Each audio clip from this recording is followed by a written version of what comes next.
And it is the Saturday Coffee Klatch with Heather Lofthouse. Hello. And yours truly, Robert Reich. Heather, what are we going to talk about today? Well, the big ugly bill that just passed, weight, and all the implications of it. I think this is just absolutely not just awful. This is a disgrace, an utter disgrace. The fact that we have this bill coming at us, the American people are going to have to struggle under the consequences of this bill. And let's be clear what the consequences are. Yes, We've talked please. about this a little bit in the past. Oh, I miss Central Park. Already? I do. I'm just sitting here thinking, it was last week we were sitting on a park bench. It was pretty blissful. Beautiful. Mamdani had just been, basically almost elected. I know, we had the birds and that squirrel. And here we are back in America. It feels like we're in California, but it feels like we're under siege. And this bill is sort of an indication of the siege that we are all under. It takes at least $1 trillion out of Medicaid. It takes a big chunk out of food stamps, a big chunk out of nutrition assistance. And what does it do? It gives the richest people in America a huge tax cut, another huge tax cut, as if the richest needed another huge tax cut. I mean, we've talked about on this program that we're at near record levels of inequality in terms of income and wealth in this country already. And I want to get into this with you because another feature of this bill is that it puts huge funding, huge resources into anti-immigrant surveillance and detention, potentially turning America into an anti-immigrant police state. But how much money are we talking? I mean, I don't think the news has been covering the scale of what we're talking. It hasn't, Heather. I mean, first of all, people don't understand the scale of this money anyway. I mean, adding, and I forgot to mention, over $3 trillion to the national debt, in addition to everything else, it's probably the antithesis, this bill, of good government or where this country ought to be heading. How about limited government? It's not limited in any way. In fact, it's the antithesis of what Republicans have been talking about for years. But your point about the scale, I think it's very hard for most people to understand what $1 trillion or what $2 trillion or what adding $3 trillion to the national debt actually amounts to. Let's start with the national debt. Do you mind? Oh, this is what I've been waiting for. Oh, let me get my coffee. Go. Well, look, you add $3.3 trillion to the national debt. We don't have the exact figure, but it's somewhere in that neighborhood. And you have a debt that is significantly higher than the total yearly national product of the United States.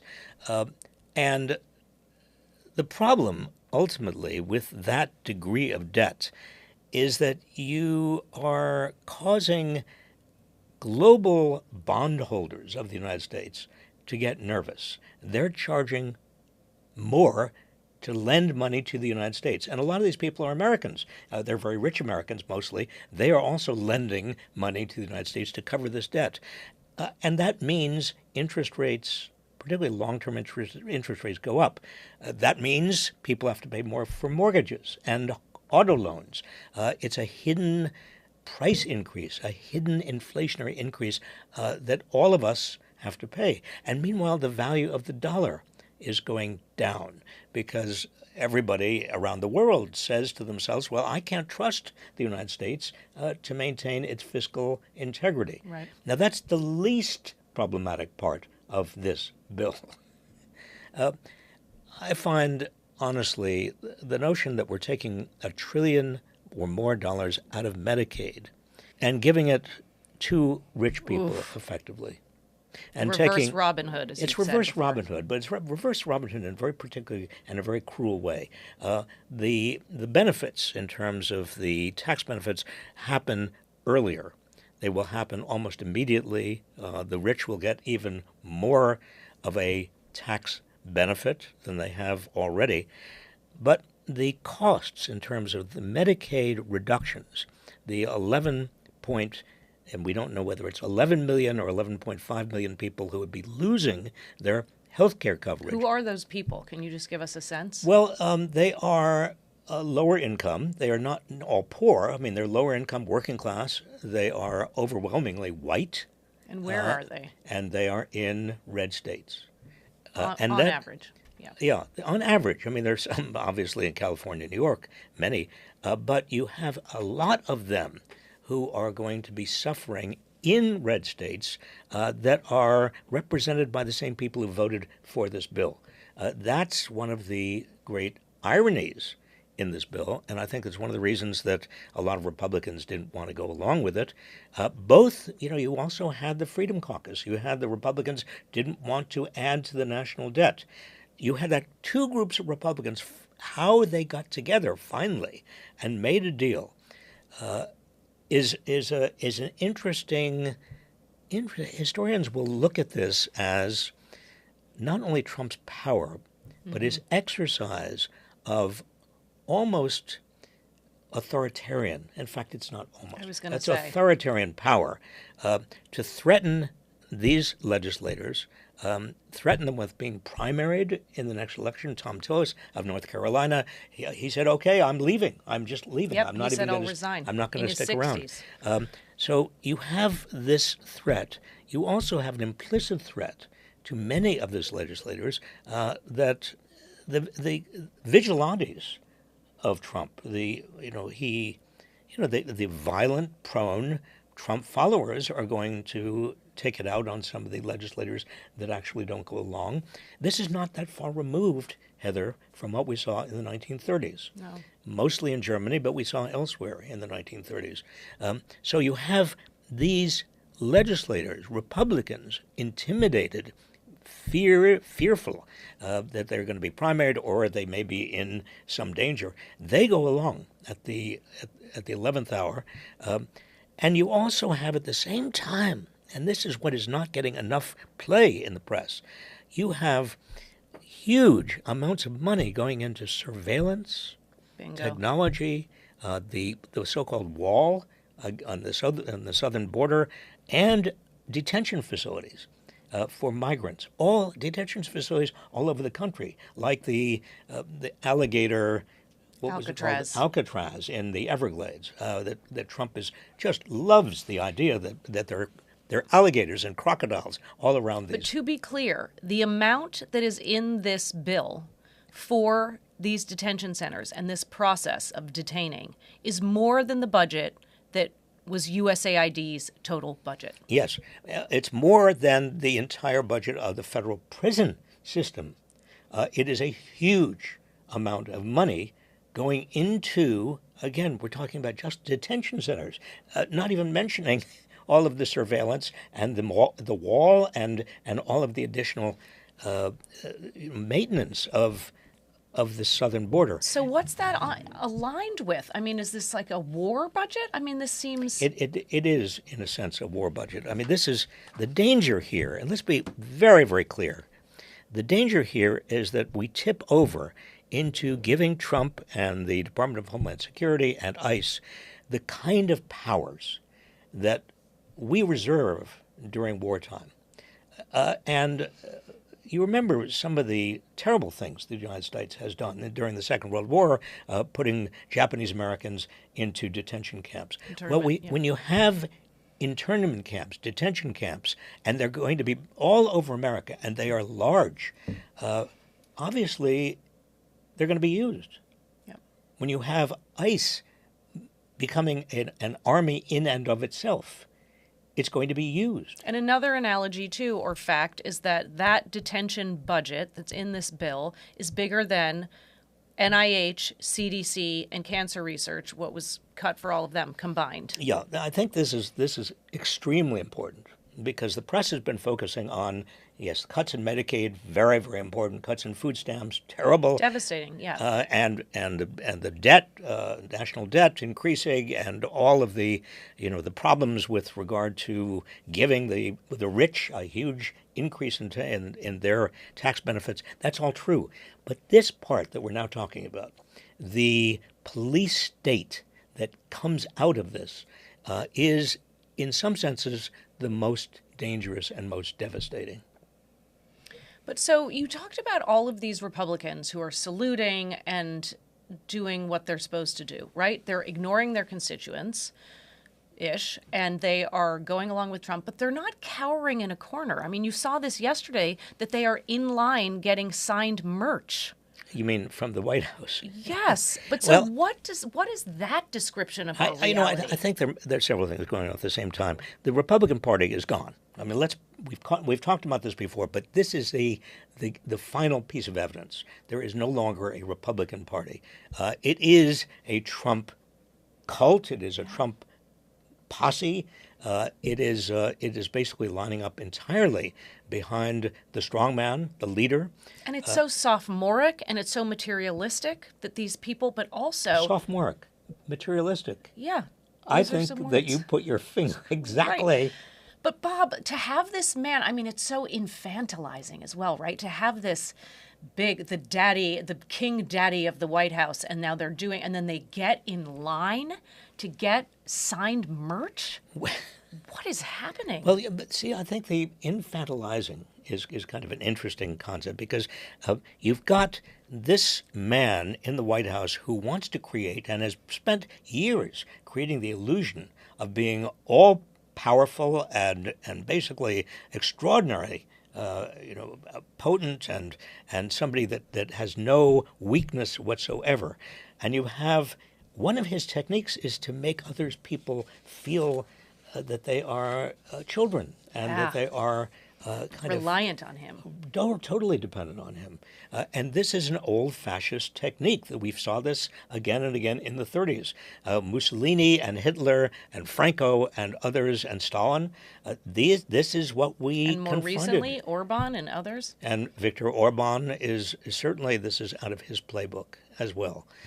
And so Donald Trump has turned the Republican Party into a bunch of infants, essentially, dependent on him, completely dependent on him, and more interested in his approval and getting and avoiding his wrath than they are interested in the approval of their constituents. Well, but what's interesting is the timing on all of this, right? So when do these cuts take place relative to the midterms? It's not all going to happen on Monday morning, right? Well, this is also important. It happens, the cuts in Medicaid and in food stamps and in nutrition assistance, they happen after the 2026 midterm elections. Oh, that's convenient. Yes, it's very convenient because a lot of the people who are going to be hurt the most, who are, as we talked about, Republican constituents, they are not going to wake up to the fact that they are hurt until after they have voted in the midterms. And there's a difference between knowing you're going to be hurt and feeling the hurt, including as you go to the ballot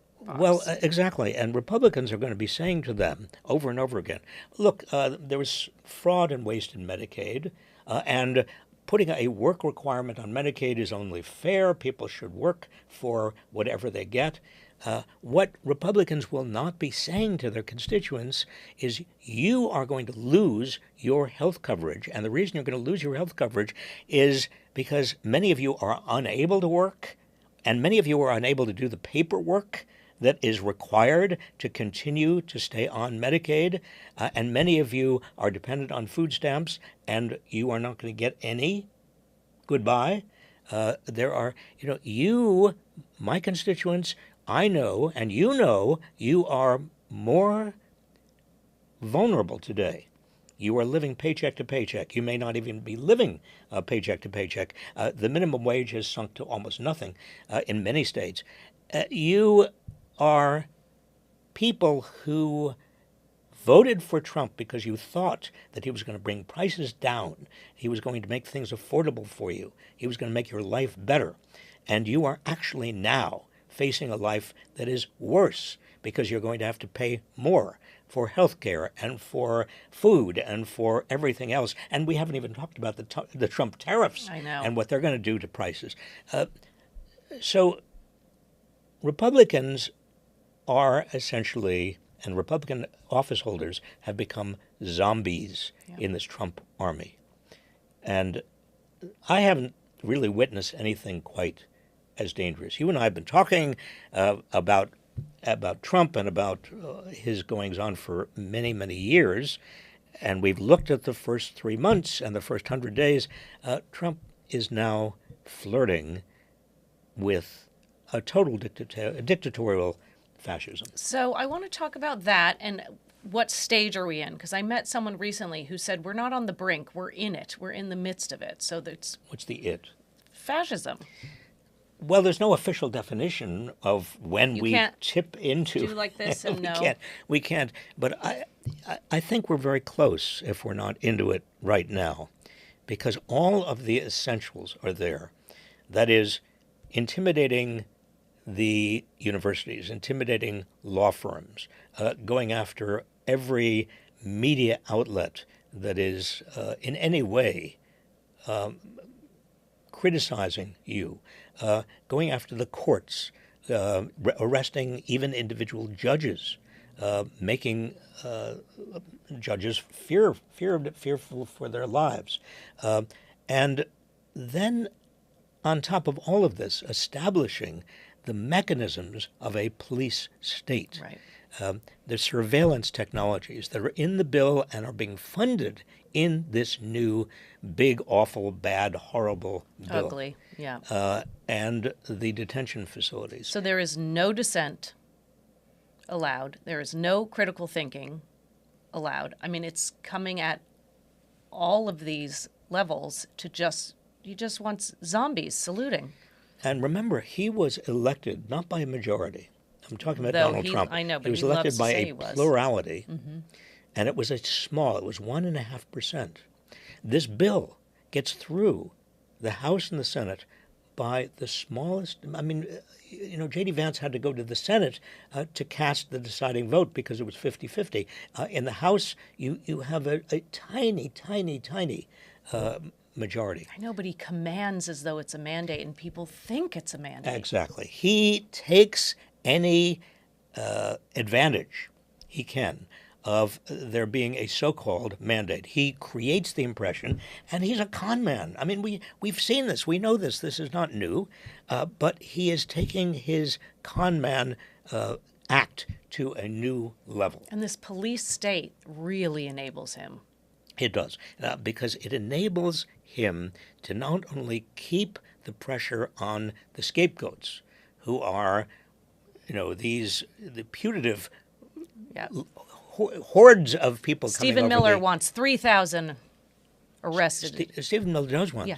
That's his goal. He stated 3,000 a day. He wants arrested, detained, and eventually deported. Also, the economy can't take it. I mean, this is, if you're looking at estimates of the number of American workers who are here, who are undocumented, we're talking about 5% of the entire American workforce, Heather.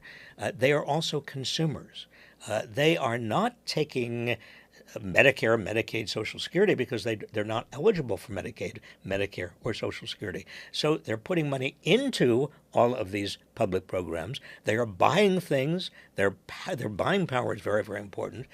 And employers need them, particularly in the agricultural sector and in the hospitality sector, and they are now vulnerable. The other thing that we have to recognize, Trump was saying it's just going to be criminals who are going to be deported. Mm-hmm. And some of Trump followers think it's just criminals. No, the deportations now are anybody who does not have full citizenship, even green card holders. Some of them are being detained. And you have some Americans, some people who are citizens who are being detained because they get caught up in the dragnet. And how are they going to prove what needs to be proved. And are you worried that number is going to increase? It's going the to naturalized be citizens? because it's going to obviously it's going to increase. I mean, when you have an army, an internal army that is designed to root out X, whatever X is, and you have detention facilities already set up, camps. Again, the parallels with Nazi Germany are extraordinary. And yes, I am worried that this gives Trump even more ability to intimidate, frighten, and basically use fear with regard to a lot of this population. And it's Americans.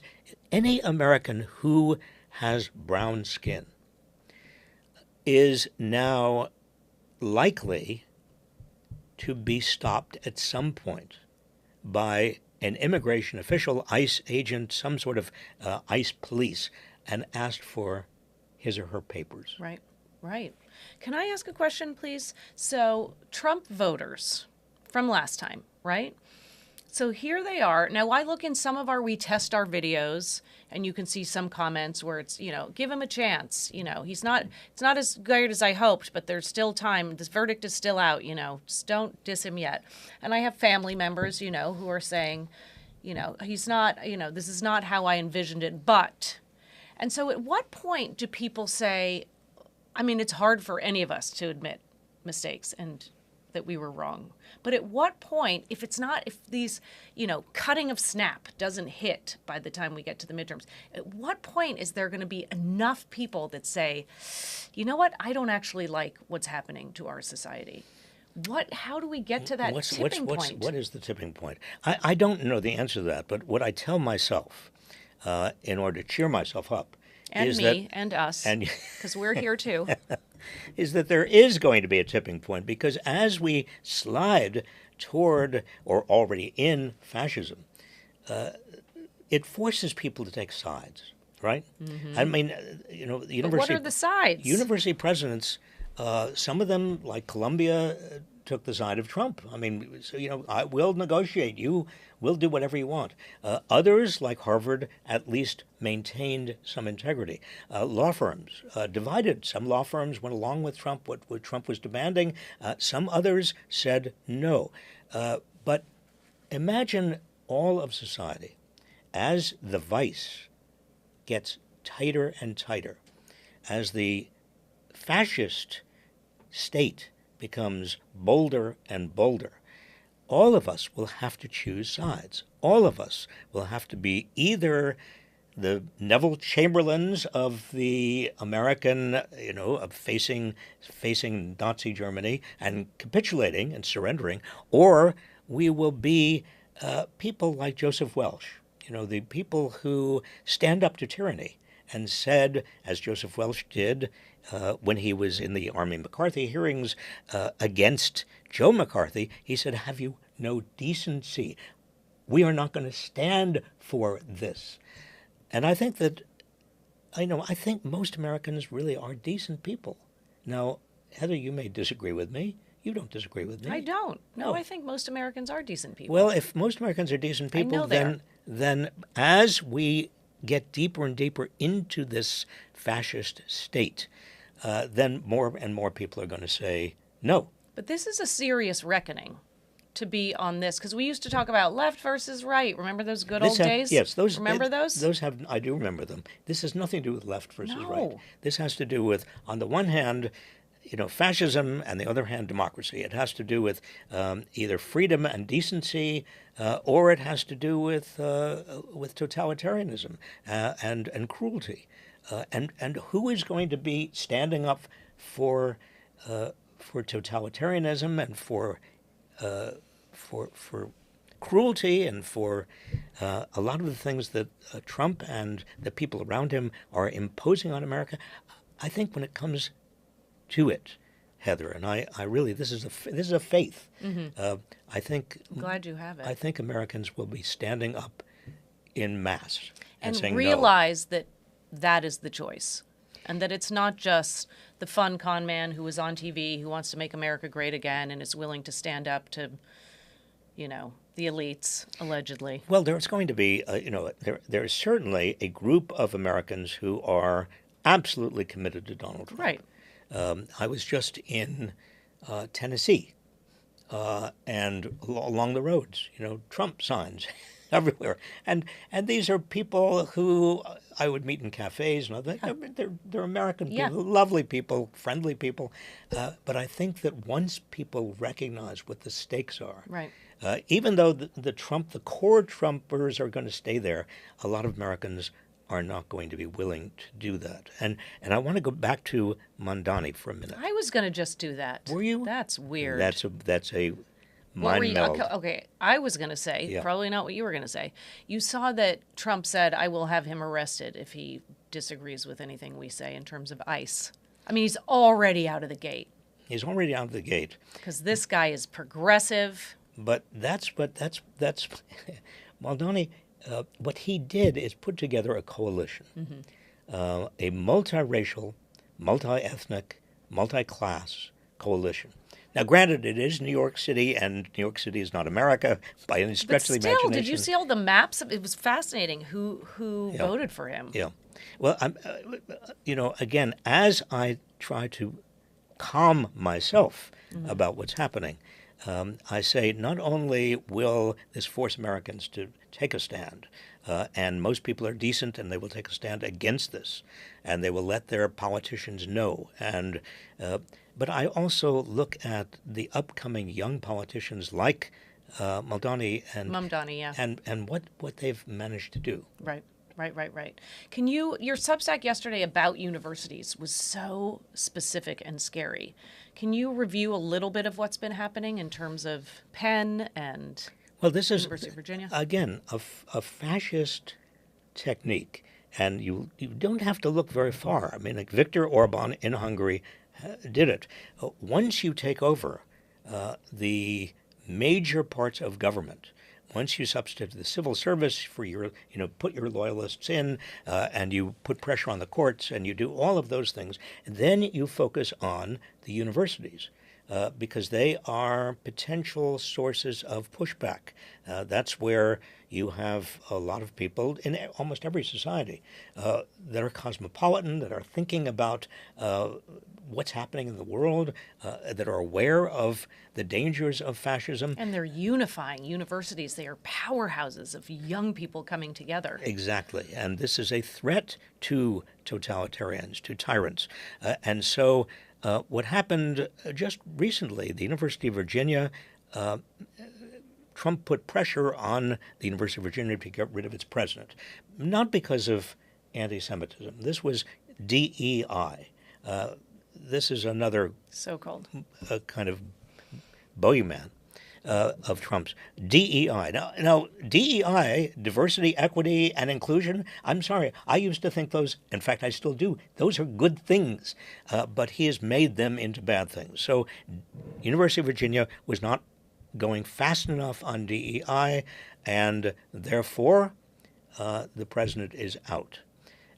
Now at Harvard, there is a new civil rights lawsuit coming from the government against Harvard, on top of everything else that Harvard has been contending with just this week. And you have various universities that are willing to, like the University of Pennsylvania, willing to bow to Trump's demands with regard to transgender athletes. Now, what this has to do, remember, DEI, transgender athletes, anti-Semitism, I mean, these are all pretexts. Right. These are all just rationales for taking over the American university systems, or intimidating so many professors and so many others in a university that they don't want to take any chances. Right. And that's, again, right out of Viktor Orban's playbook. I know it. So when we were, I have an apology to make to everyone, because we were in New York last week and we were in the park and we heard birds, and then I pulled up the Merlin app, which I love. Do you remember that? So basically you said, hold on, I'm going to mess it up.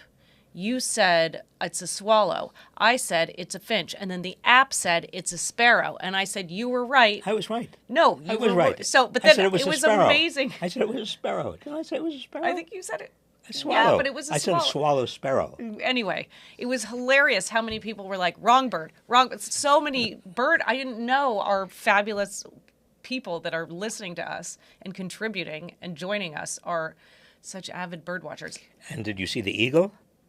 No. You didn't see I the didn't American see eagle? No. Oh. Did Trump sign it? Because I Trump- might have he gotten did in line sign- for he that. did. But so we were there for this film called The Last Class, which you allowed us unknowingly to make, watching you teach your last semester of the big undergraduate class. But it's such an important moment. In a to big be undergraduate class here at Berkeley. UC Berkeley, Yeah, yeah. yeah. That was your big undergraduate class. But it's you contending with retirement. We don't discuss. Sorry, no, we won't talk about it. And then also, Did you use the aging. R word? No, that wasn't me.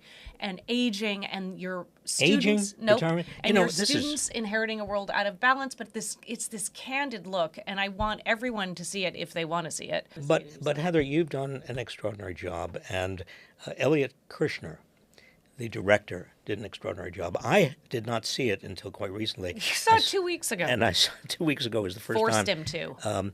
And I had the privilege a few nights ago of seeing it with my granddaughter, and there were some points in the movie where,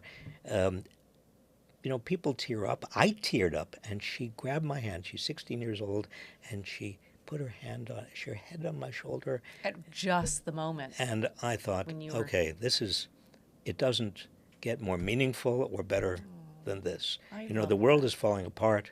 We're in a fascist state. It couldn't get worse out there. But in terms of this experience, it is beautiful. I love that for you. So sign up at thelastclassfilm.com if you want to know. It's playing all over the country right now. Eventually, we'll be putting it online and things like that. But I have get a question it to for it in you. a theater. But wait a minute, I have a question for you. Yes, please. Movies are dying. No. It's hard. Well, wait. Let me just finish Oh. the thought. There are almost no movie theaters left. I mean, Berkeley used to have, I We think, had 11, tons, yeah. 12 movie theaters. Now we're down to 1 or 2. How did you manage to get this film in so many movie theaters, since there aren't any? Well, exactly right. So we're using a new process called theatrical on demand, which basically just means if someone wants the movie to come to their own local theater, they just have to sell enough tickets to tip it. So I could say, I'm going to get my PTA, my book group, my Indivisible group, and I just need to sell 50 tickets. And you can find out more about this at thelastclassfilm.com. The Last Class Film, that's all one word, .com. You're good at this game. Well, but I'm excited, so I'm just saying you are it's so very great. excited. I think your excitement is very infectious. So we had thousands of people see this film. We had 500 people in Minneapolis. We sold out in St. Louis. We were in Miami. We were in Portland. We were in Houston. All over. And people showed up and they sent us photos and they sent us videos and they said thank you. And there was one person who said it was on my bucket list to go to this theater in Denver. I had never been to the Mayan. I did that. And I spoke up. I've never spoken up in front of a group of strangers before. And there were hundreds of people. And I felt the urge to do so because I was motivated thinking about the profound impact education has on democracy and how intertwined they have to be. Well, this is the theme. It's the theme of the film. It's one of my central theme of your themes life. of my life. That education and democracy are intricately and intimately connected. Why Trump is going after not just higher education, but he's also withholding funds for primary and secondary education right now. Why? Again, look at the fascist playbook. What you want to do is make sure that education and educational institutions are dysfunctional because you don't want an educated populace. You want people who are just going to follow you. Education is your enemy. This is why the Nazis burned books. This is why fascists through history, totalitarians, dictators, close universities. It's why slave owners in the 19th century in the United States didn't want their slaves to learn and prohibited them from even attending school. And be literate.